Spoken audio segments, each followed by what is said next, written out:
Okay, we'll get started with today's class. So everybody pipe down, please. Okay, so today we're going to continue on our discussion of matter and start getting into the atomic nature of matter. So what we started with last time, after going over the syllabus, was some of the early chemical history, and really what we began developing were these things called the mass laws. So people studying masses of chemical compounds and masses involved in chemical reactions, and came up with some very interesting observations which led to three very important laws that formed the basis of early chemistry. So we talked about the law of conservation of mass last time, which is that matter is neither created nor destroyed in a chemical reaction. And we sort of defined the law of definite composition, which is that each pure substance has a specific mass composition of the elements that make it up. And we're going to talk a little bit more about that to start today, and then we'll move on to the third important mass law. So to talk about some of the types of problems we might have to do related to definite composition, the key concept here is what's called mass ratio or mass percent, which is the ratio of the mass in a compound, the ratio of the mass of an element in a compound to the mass of the compound itself. So a simple example would be this one here. We have pyrite, which you may have heard of as fool's gold, consists of iron and sulfur. And we know that a 50-gram sample of pyrite contains 27.6 grams of sulfur. And again, the law of definite composition tells us that if we were to take 50 grams of pyrite from any source in the world where we could get it from, that would be the mass of sulfur that would be in there. But what we want to know is what is the mass percent of iron in pyrite. So mass percent is a convenient way to express these compositions because it's the grams of the element out of 100 grams of compound, so it allows you to do more one-to-one comparisons between samples. So we're going to do a lot of word problems in chemistry where you're given a bunch of information and asked a question. So part of the idea for this course is to learn how to efficiently solve those problems and simulate that information into a reasonable solution. So the way I like to do it is always go to the very end of the problem, which is going to be the question that we're asking you. So we ask, what is the mass percent of iron in pyrite? So before worrying about all the other information in the problem, let's focus in on what we need to know. So we want the mass percent of iron.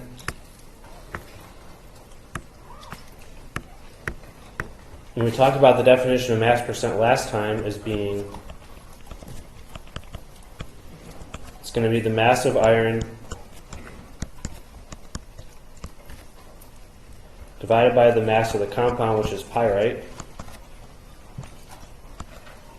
And then because it's a percent, we have to multiply it by 100. If we wanted the mass ratio, we would just stop with this ratio of masses. Okay, so those are the two pieces of information we need, the mass of iron and the mass of pyrite. So now we go up to the information in the problem and see which of those is in there, either directly or indirectly. So we're told right off the bat that we have a 50-gram sample of pyrite. So the denominator of this fraction is known. We don't even have to think about it. We just put it in. But then we need the mass of iron, and we notice that we're actually given the mass of sulfur. So this is where we have to invoke the law of conservation of mass, which is that if we combine two elements to make a compound, the sum of the masses of the elements has to equal the mass of the compound. So if we have 50 grams of pyrite, we know that that's given to us. We already put that in. So that's a given information. And then we also know that from the law of conservation of mass, the mass of the elements that make up pyrite, so the iron plus the mass of the sulfur, has to be equal to that 50 grams. Which means then the mass of iron, if we just subtract the two, it's going to be 50.0 grams, which is the mass of the compound pyrite, minus the 26.7 grams of sulfur that are in there, which is given to us. So that means 23.3 grams of iron. Okay, so out of our 50 grams of pyrite, 26.7 is sulfur, 23.3 is iron. That adds up to 50. And then we have to put that back in up here to get the mass percent. So we put that mass of iron back up here, multiply the whole thing by 100, and we get 46.6%.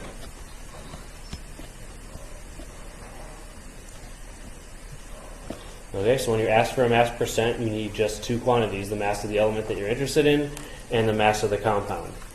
All right, so hopefully we're clear on that. And then the next one is a slightly more complex extension, a different application of this idea here. Okay, so same setup here. We have a sample of pyrite, which is 26.7 grams of sulfur out of the 50 grams. But now we want to know how many grams of sulfur are in a 1.235 gram sample of pyrite. So let's say we took our 50 gram sample, divided it up, and we took out a chunk that was 1.235 grams. How much sulfur is in that piece? And so this problem allows us to see a concept where we can use these mass percents or these mass ratios as conversion factors to go from mass of one substance into the mass of another. All right, so the way we set this up is what's called the factor label method. So this is the way that I typically like to solve chemistry problems. So we're looking for the mass of sulfur in our sample. So that's what we're trying to find, the grams of sulfur. And so what we have is, as our starting point, is 1.235 grams of pyrite. So we want to figure out how much sulfur is in there. And then the other given information is going to tell us is, again, that's going to help us is this ratio here, 26.7 grams of sulfur per 50 grams of pyrite. We can use that information directly, or we could use the mass percent if we would prefer, but it'll save us a little bit of time if we just use the information that's given to us. So this ratio here, 26.7 grams of sulfur per 50 grams of pyrite, allows us to find out how much sulfur is in that smaller piece of pyrite. And we notice if we follow the units, so you'll notice I always write out units very carefully when I'm setting up these problems, because this helps you decide if you're on the right track or not. So we have grams of pyrite that divides out or cancels is the more colloquial way to say it. And then we're left with grams of sulfur. So we've converted our 1.235 grams of pyrite into a mass of sulfur that is in there by using the ratio that we're given. So when we multiply those across, we get that 0.659 grams of that is going to be sulfur. Okay, so that's the answer that we're interested in. Okay, so this problem demonstrates an important concept for us in this section of the course. Now we're going to obviously later on learn much more precise ways to define the composition of compounds, but mass compositions are a valid way of doing that, and they're one of the earlier ways that people looked at. So if we have these mass ratios or these mass compositions, they can be used as conversion factors to figure out relationships between masses of elements and the compounds that they comprise. So mass ratios can be used as conversion factors.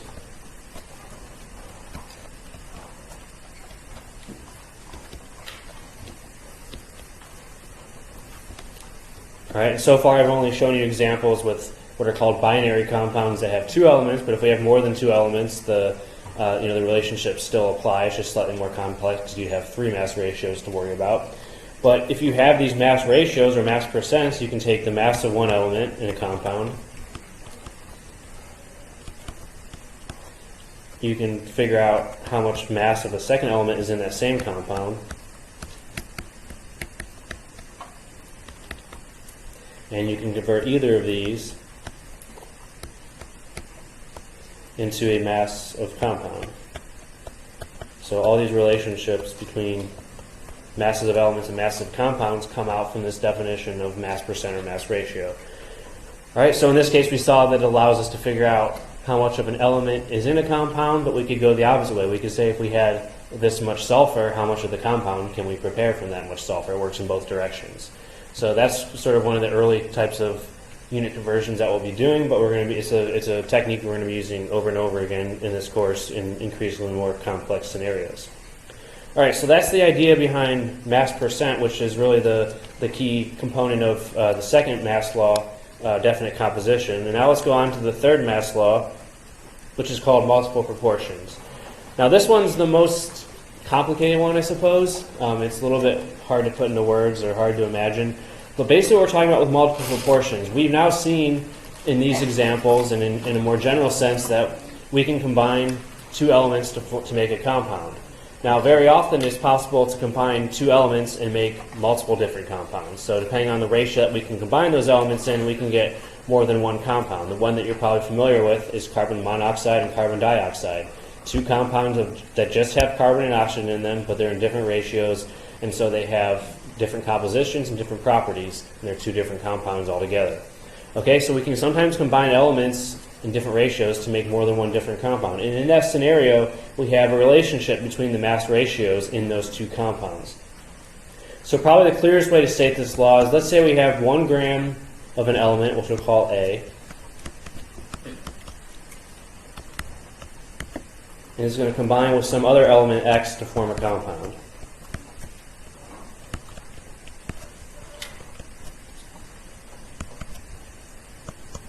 And they can form 2 different compounds, let's say. All right, so 2 elements combining in different ratios to form different compounds.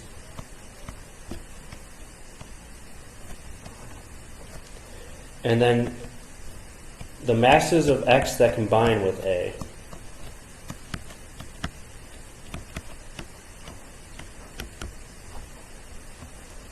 So what we mean by this, we have our 1 gram of A, we're combining it with X. So some amount of X is going to combine with that 1 gram of A to make the first compound. A different amount of X is going to combine with that 1 gram of A to make the second compound.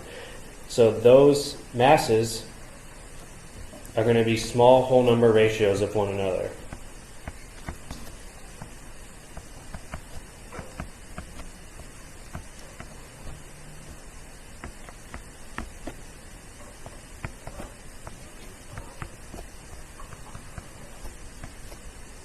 The tablet's lagging a little bit.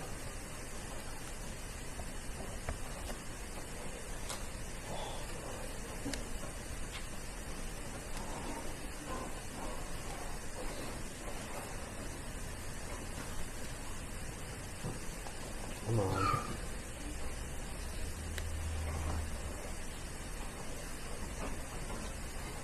Alright, there we go. Sorry about that. So the ratios of the masses of X that combine with that 1 gram of A are going to be small whole numbers like 2 to 1, 3 to 1, 2, and so on. Alright, so if we imagine the simple scenario where 1 gram of A combines with 1 gram of X to form a compound, 1 gram of A is not going to combine with 1.1 grams of X to form a second compound. It's going to combine with something like 1.5 or 2 grams or 3 grams or so on. So they're always going to be related by those small whole number ratios, and that's what the law of multiple proportions tells us. So the easy way to recognize law of multiple proportions and when it applies to a specific scenario is we're always going to be talking about multiple compounds. The law of definite composition tells us that each specific compound has a certain mass ratio of elements, and then definite composition, multiple proportions then relates multiple compounds to each other and the mass ratios of those compounds. Okay, so that's the third law. That's the most difficult one. We can perhaps demonstrate it, an example of this, by looking at this this slide here. So here we have 2 different compounds that form from iron and oxygen.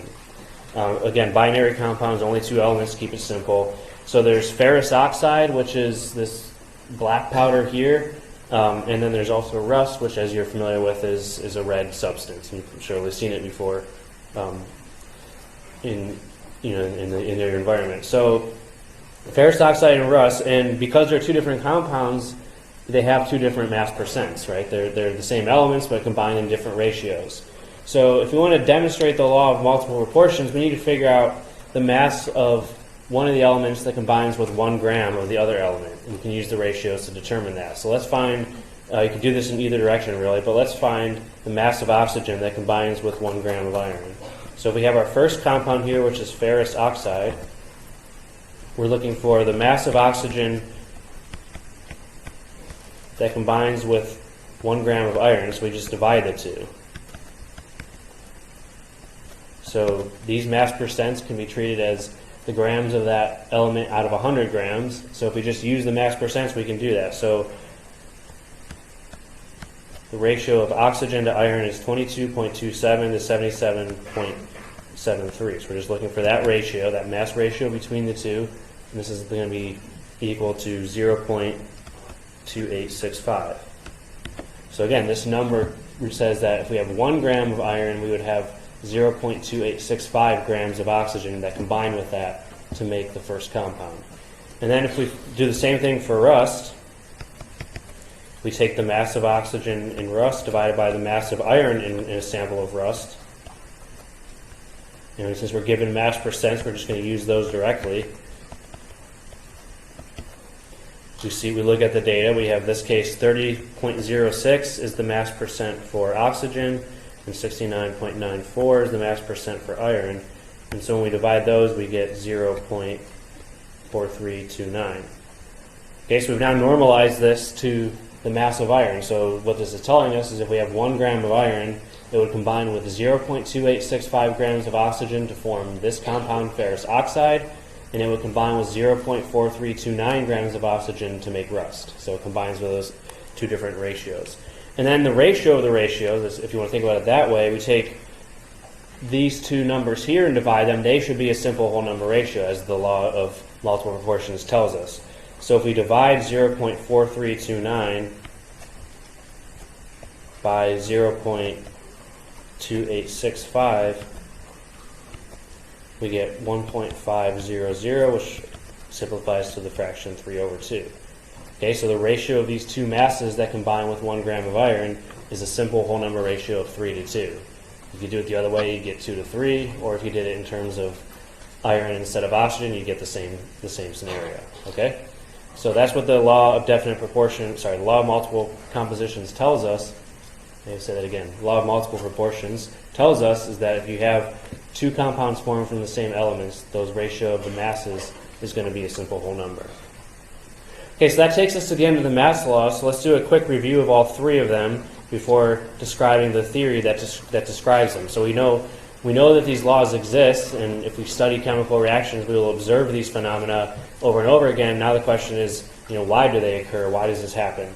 And so let's review the laws first. So law of conservation of mass tells us that mass or matter is neither created nor destroyed during a chemical reaction.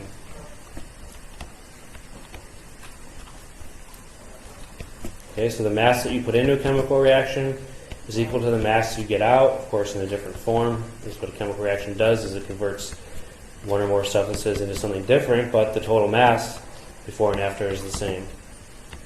Oh gosh. Can't write and talk at the same time today. Okay, so mass is neither created nor destroyed in a chemical reaction. The one that we started with last time and finish up with today is the law of definite composition. So each chemical substance, whether it be, an element is going to just be 100% of one type of element, of course, but if you have a chemical compound that's combined of more than one element, it's going to have a specific proportion of elements by mass.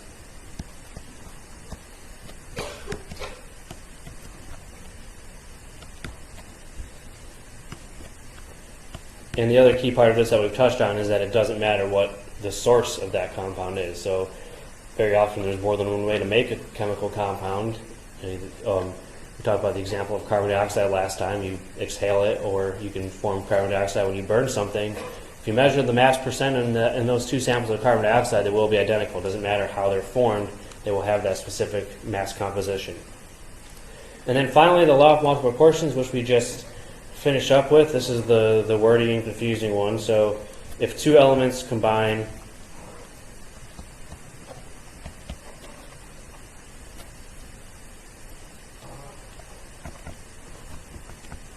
and they form multiple compounds,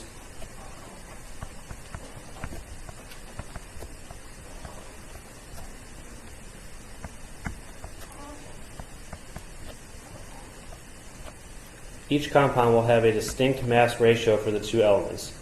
Okay, so that's what makes the two compounds different. You cannot have, that's not entirely true, but at least in this early thought, if you had two different compounds, they had to have two different mass ratios of elements.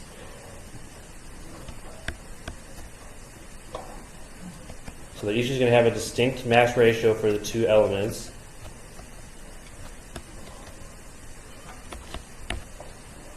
And the ratio of the two ratios, if that's not confusing enough, the ratio of these two ratios, so you take the two mass ratios and divide them by each other.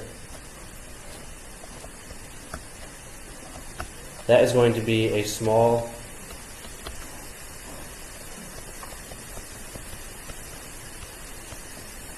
whole number or simple fraction.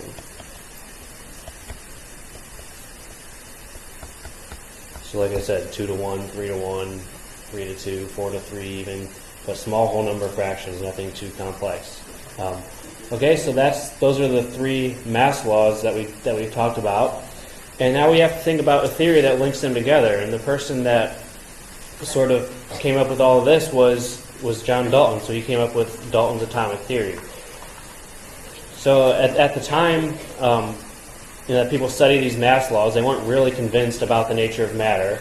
The idea of atoms had been around for some time, but not everybody believed it, and they didn't really have any evidence to support it. But then what John Dalton formulated was this atomic theory, which says that if everything is made up of atoms, and that these atoms have specific properties, that will explain all of these mass laws adequately. We'll talk about how that works here as we go through it. So Dalton's atomic theory can divide up into a few different postulates. I've divided it up into four. You may see it divided up differently in different sources, but the main ideas are such. So the first one, and the most important one probably, is that substances are composed of tiny particles called atoms.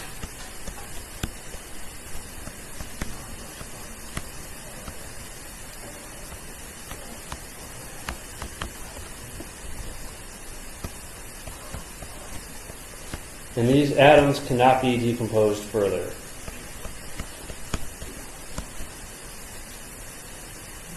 Which cannot be decomposed further, sorry.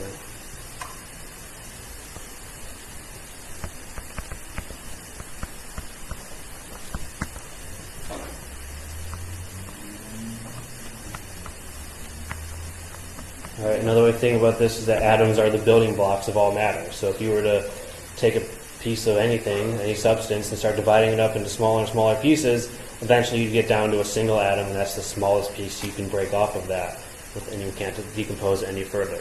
And so, or in other ways, think of atoms as being microscopic Legos that you use to build up substances. All right, so atoms cannot be converted into different atoms. So that's the second part of this. And this sort of refuted the whole idea of alchemy, which was trying to convert lead into gold. But according to Dalton's atomic theory, atoms cannot be converted into different types of atoms.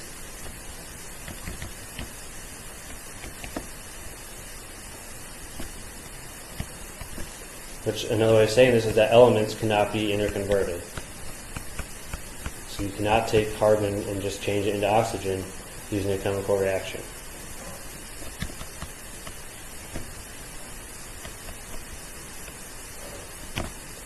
All right, and this is sort of a good way to explain the law of conservation of mass.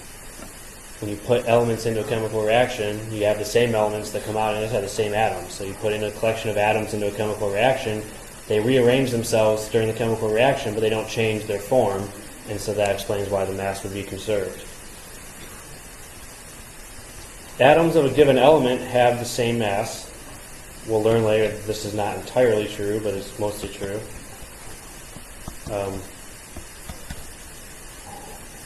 But the question, of course, that this answers is, well, what distinguishes one element from another? And what distinguishes one element from another is the mass of the atoms that make them up. So atoms of a given element have the same mass and other properties as well. So all the atoms for a given element are identical to each other, and they're distinct from other elements.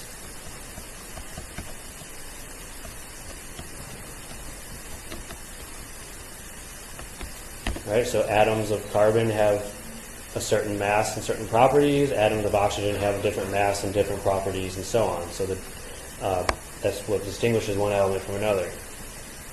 And then number 4 is sort of the big one for understanding chemical reactions and the formation of compounds. So chemical compounds are formed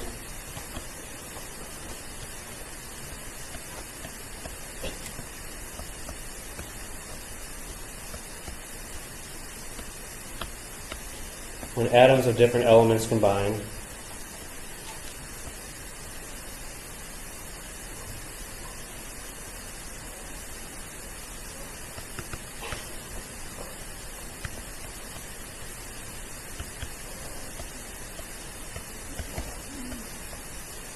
In a specific ratio.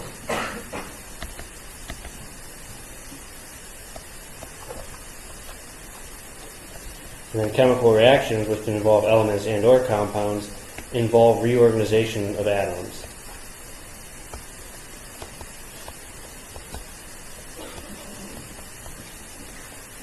Okay, so chemical reactions do not create or destroy atoms; they just reorganize them into different ratios. And this is a big one too, number 4, for explaining definite composition in multiple proportions, because atoms have to combine with each other in whole number ratios. You can't get anything smaller than an atom. So if you have, at the atomic level, if you're making carbon monoxide, you combine one atom of carbon with one atom of oxygen.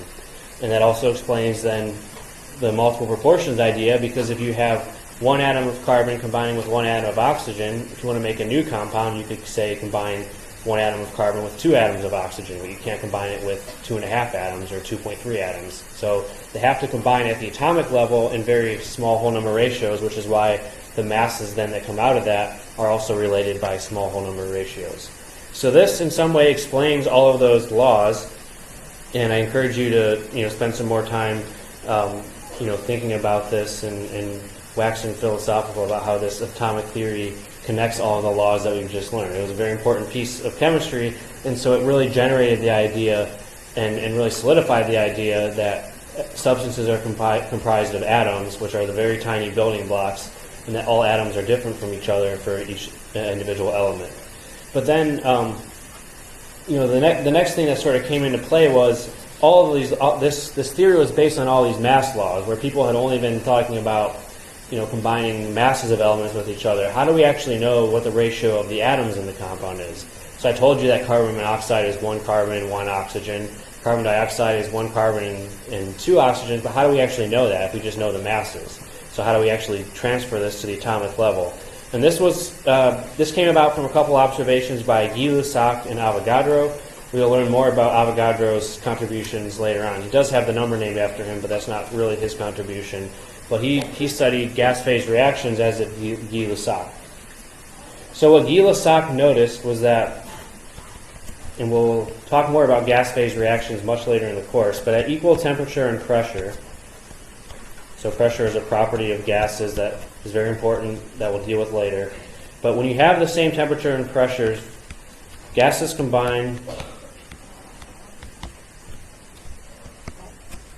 in chemical reactions. So we're reacting 2 gases with each other in a chemical reaction.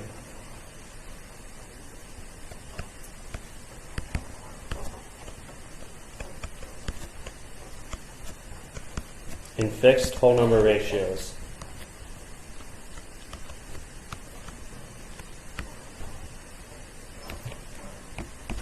All right, so if you combine one liter of a gas with some other gas to make a compound, you're going to combine it with either 1 liter, 2 liters, 3 liters, some small whole number ratio of those volumes. So an example of this is if we want to make water vapor from hydrogen and oxygen, we would take 2 volumes of hydrogen and 1 volume of oxygen, whether that be liters or gallons or whatever we want it to be, and that's going to make 2 volumes of water vapor. So these chemical reactions that involve gases always involve simple whole number ratios of the reactants and the products that are formed. Again, we're not just getting any random continuous combination of things to make these compounds. And then this, of course, by itself doesn't tell us anything about the atomic level of matter, but then Avogadro's interpretation really helped us in that regard. So what Avogadro figured out was that if you have the same temperature and pressure,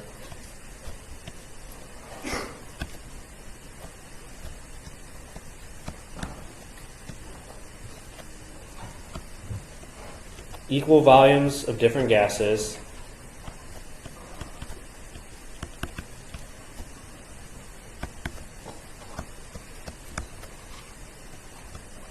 have the same number of particles.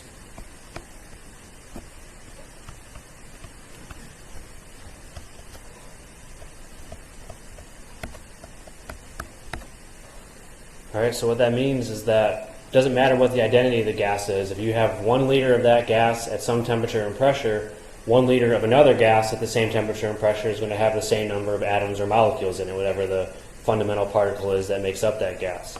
And so that was sort of the atomic level interpretation, which means then that this reaction up here, which was sort of studied and formulated in terms of volumes, can also be written in terms of atoms or molecules. Now let's assume that we're combining atoms, which is not exactly true, as we'll see. But if we had 2 atoms of hydrogen, that would combine with 1 atom of oxygen to make 2 molecules of water. We'll learn more about atoms and molecules and their distinctions, of course, later on. So don't worry about the details too much right now. But that's what this atomic level definition tells us. And then thus, by looking at the ratio of the volumes that can combine, you can look at the ratio of the atoms in that compound. So we all know that water is H2O. So that means 2 atoms of hydrogen react with 1 atom of oxygen. And at a macroscopic level, that translates to 2 volumes of hydrogen reacting with 1 volume of oxygen. So if you were to combine 2 balloons of hydrogen and oxygen to make water, the hydrogen balloon would have to be twice as big as the oxygen balloon to completely combine them. Okay? So that was the interpretation. We can look at sort of a pictorial representation of this. Now, one thing that a detail that we should bring into play, but we don't really want to get bogged too down in, is that most gaseous elements are actually what are called diatomics, which means they're 2 atoms connected to each other. So if we have hydrogen and oxygen, we don't just have hydrogen atoms. We have H2, we have oxygen, we don't just have oxygen atoms, we have O2. That's something, again, we'll get into a lot more later, so don't worry about it too much right now. So I'm going to draw a more accurate picture of this, but the interpretation on the previous slide still applies. So if we want to look at this, if we have 2 volumes of hydrogen, okay, so this blue box, which is twice as big as the red box, represents hydrogen, twice as much hydrogen, and then that's going to have twice as many hydrogen molecules. So we'll have, let's say, 2 H2s in here. And then if that combines with 1 volume of oxygen, which will have just 1 O2 molecule in it, so 2 oxygen atoms combined together to make O2, then they're going to make 2 volumes of water, which means that if you have 2 volumes of water being formed, it means you have to have 2 molecules of water because the volume is directly proportional to the number of atoms or molecules in there. So when these combine, we get oxygen connected to 2 hydrogens, and we get another oxygen connected to 2 hydrogens. Okay? So this is sort of how we can now formulate chemical formulas, at least for gas-based compounds, by the volume ratio that combines 2 volumes of oxygen, 2 volumes of hydrogen, 1 volume of oxygen makes 2 volumes of water, which will then have a ratio of H2O, as we already know. And it works for other gas-phase reactions as well. So if we combine hydrogen with chlorine, what we notice is that 1 volume of hydrogen combines with 1 volume of chlorine to make 2 volumes of hydrogen chloride.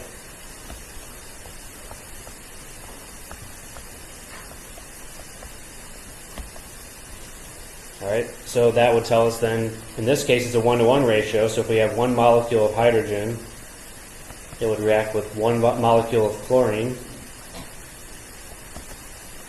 and then those would make 2 molecules of hydrogen chloride, so it's a 1-to-1 to 2 ratio in this case. So we get HCl and HCl.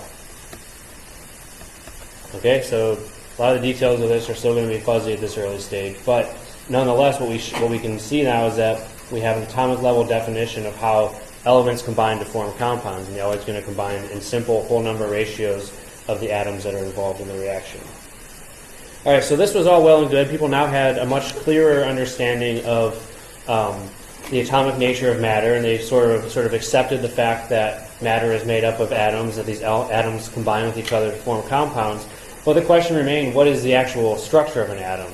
So is an atom just like a really tiny marble that has no structure to it, or is there even more detail to the atom itself that we should learn about and is an important part of chemistry? And as you're probably all aware, that's definitely the case. Atoms have what are called subatomic particles, and so what we're going to go through now are some of the key experiments that led us to understand what is the actual structure of an atom, what are the parts that make it up, and how is one atom different from another atom, and so on. So the first key experiment was called the cathode ray experiment. So the idea here is that if you take certain substances, primarily metals, and you put a very large electric current through them, this is what's called the cathode, you're going to generate a beam of particles. And it was found that these particles were negatively charged. So if you take this beam of particles and put it into an electric field, it's going to bend towards it's going to be attracted to the positive end or reflected from the negative end. So this beam of particles that you form when you charge up your cathode has a negative charge. So the key observations then are that this negative beam of charge that we call the cathode ray, they're going to be repelled by the negative pole of an electric field. So that means they themselves are also negatively charged.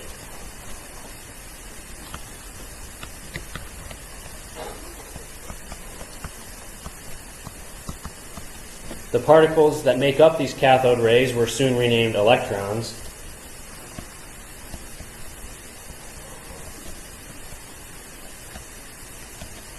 And they could be produced from many different substances.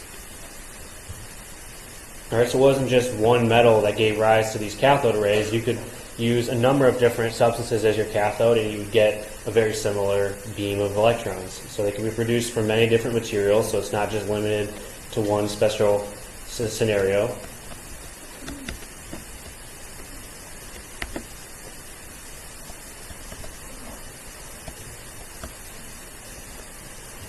And so when J.J. Thomson, that's the guy's name here that I'm showing the picture of, I should point that out. So he was the one that did these experiments. He concluded then that all atoms contain electrons. All right, a bit of an extrapolation, but it's certainly true. So these negatively charged electrons are part of all atoms.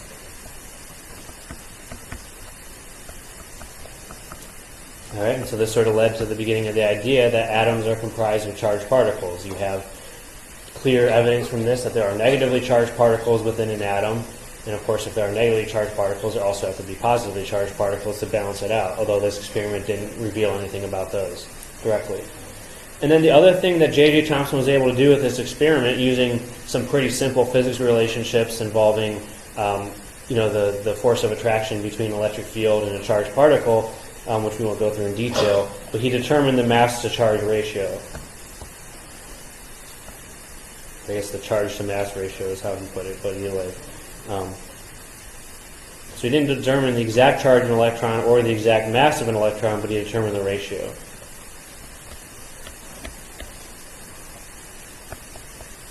All right, so the bottom line is that this early set of experiments proved the existence of electrons, proved the existence of these negatively charged particles that are part of all atoms. Now, to take this a little bit further, to actually know what the mass and the charge of the electron is, that's where this oil drop experiment comes into play. Okay, so this was done by Robert Millikan, who just looks so unhappy. He made one of the biggest discoveries in history, and he just hates it. But that's him, and that's his experiment, which is a little bit small for you to see maybe. But what the idea here is that he used what's called an atomizer, or a nebulizer, I guess is a better way to put it. And he made these really tiny uniform drops of oil. So he knew the exact mass of the oil drops. And then he used an electric field to charge them up with negative charge. And then he applied an electric field down here and basically increased the strength of that electric field until the oil was suspended. Okay? So the key observations here were that these falling, negatively charged oil drops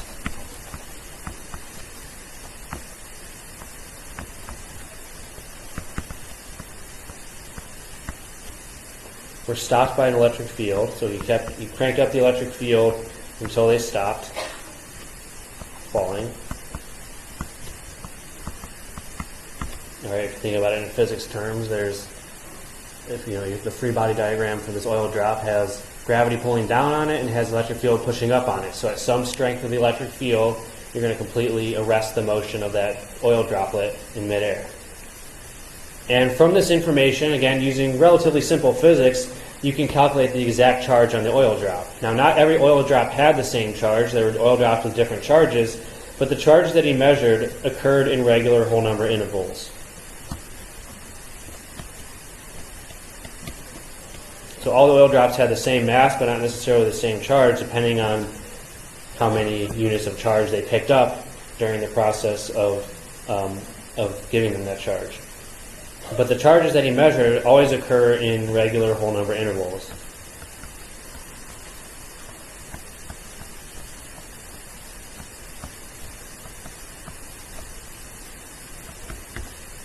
So the unit of charge, which is in the review chapter, is called the coulomb.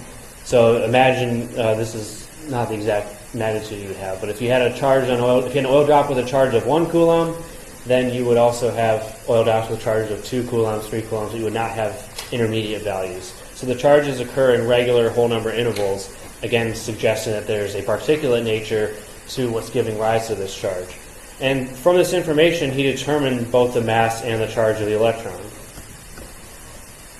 Again, we're not going to derive that or worry about how you get to those pieces of information, but he determined both of those quantities quite accurately, in fact. And of course, there are other ways, more sophisticated ways in later years to measure that and largely prove him to be correct. So this experiment took it a step further, and now we not only know that there are electrons that exist, but we know more about them, their mass and their charge. Again, these charged oil droplets have discrete electrons that are giving them that charge, which is why the charges occur in regular intervals and not just any random distribution. So from this information, the idea that there are electrons, that there must be then positively charged species to balance that charge, we got an early picture of the electron. So J.J. Thomson, the same one who did those cathode ray experiments, came up with what's called the plum pudding model. All right, so atoms are neutrally charged species. So if these negative charges are in there, there has to be positive charges. And he supposed, well, let's just say it's basically a soup of positive and negative charge. There's just a ill-defined mass of positive charge, and all these negatively charged electrons are just floating around in there. And that's what's called the plum pudding model. Plum pudding is apparently a popular dessert on the other side of the pond. I don't know if any of you have had it, but it's a dessert where you have these raisins or plums floating around in a cake. So he imagined that the electrons were the raisins and that they were just floating in this positive charge that balanced them out. Okay, so this, to put it more precisely, atoms consist of electrons. That was definitively proven by those two experiments. And these electrons are held in place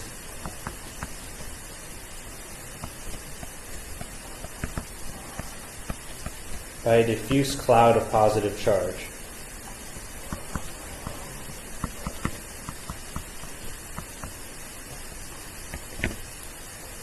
And the electrons are randomly embedded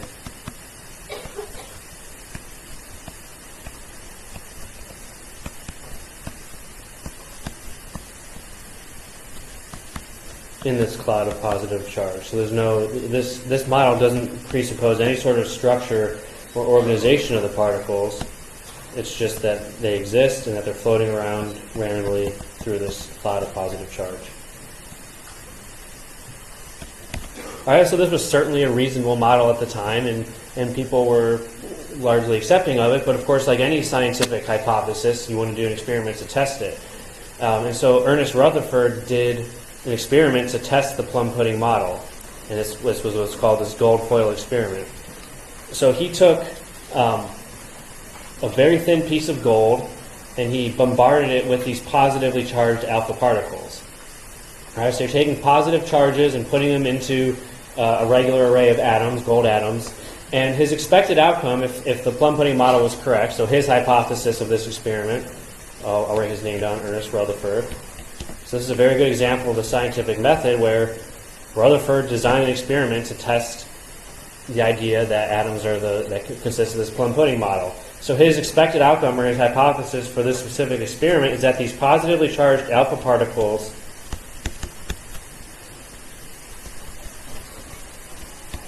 would mostly pass through or just be slightly deflected.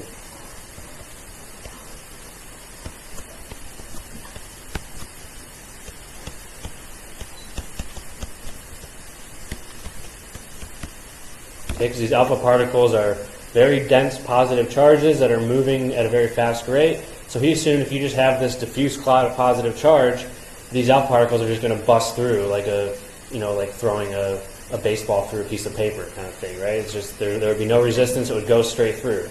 But what he instead saw was that it is true that most of the particles pass straight through.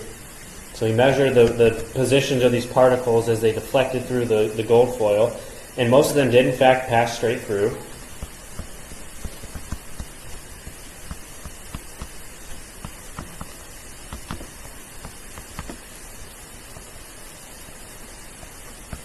But a small portion of them were deflected at very large angles.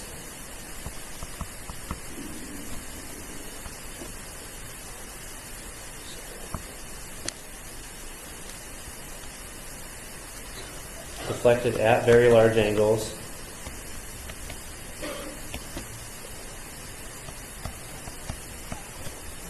Or reflected completely, which means they went straight back to the source. And the only way to explain this was that the alpha particles were running into something that was extremely massive and extremely dense, that it was hitting something and just bouncing straight off, as opposed to what he thought would happen if it was just a more diffuse cloud. So the explanation for this is that the positive charge in an atom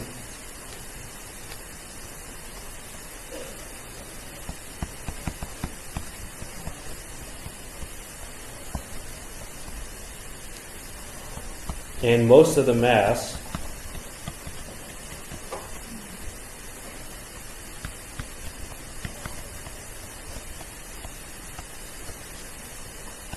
are in a very small area.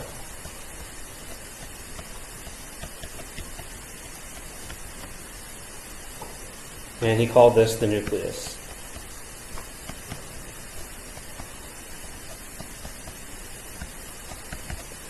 All right? And then another way to explain this is that atoms are mostly empty space.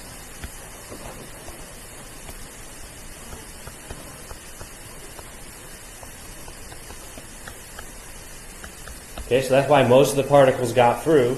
Most of them went straight through the atom without seeing anything, but the ones that did run into the nucleus hit just an absolute massive center of positive charge and bounced right off of that. Okay, so this led to this picture of the atom here, where you have, instead of the plum pudding model, you have a very small, very dense nucleus, and then you have a more diffuse electron cloud around that.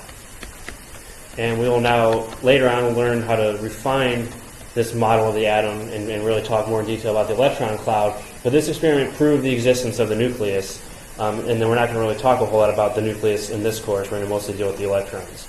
So just to summarize then, what these early experiments revealed to us was that the atom consists of 3 subatomic particles. So there's protons, which are in the nucleus. Their relative charge is +1. Their absolute charge in terms of coulombs, you don't need to memorize this number, but it's an important quantity. It's 1.6 times 10 to the minus 19. The relative mass, which the unit for this we'll call AMUs. So we set the mass of a proton to 1 AMU. And then in terms of grams, that's 1.67 times 10 to the minus 24. So absolutely tiny in terms of grams, which is why we use AMUs. So the proton has a mass of 1 AMU. Now, other experiments, which I didn't talk about because they require a pretty in-depth understanding of particle physics, which I don't have and I doubt very many of you have, there are a series of other experiments that prove the existence of neutrons, which are also in the nucleus. Okay, so neutrons have no charge, and their relative mass is pretty much the same as a proton, though. So they're very massive, but they have no charge. 1.67 times 10 to the minus 24. So the 3 significant figures, at least, they're exactly the same as a proton. There is a very slight difference if you go more and more precise. So protons and neutrons are in the nucleus. So the gold foil experiment didn't directly prove that, but later on people learned that there were also neutrons in the nucleus, not just protons. And then the last one, the electrons, has an equal but opposite charge. So relatively speaking, it's +1 and -1 for proton and electron, which means the absolute charge is just the negative of that for the proton. And the big difference, though, is the mass of the electrons. So electrons are absolutely tiny compared to protons. So the relative mass in terms of AMUs is 0.000549. Right? So much, much smaller than a proton. So the vast majority of the mass for an atom is in the nucleus with the protons and the neutrons. The absolute mass is 9.11 times 10 to the minus 28 grams, which is around 1,800 times smaller. Okay, so it takes 1,800 electrons to equal the mass of one proton. Okay, so this is a summary of subatomic particles. We've learned the experiments that prove their existence. Next time we're going to talk about more about the structure of the atom and how they're different from each other.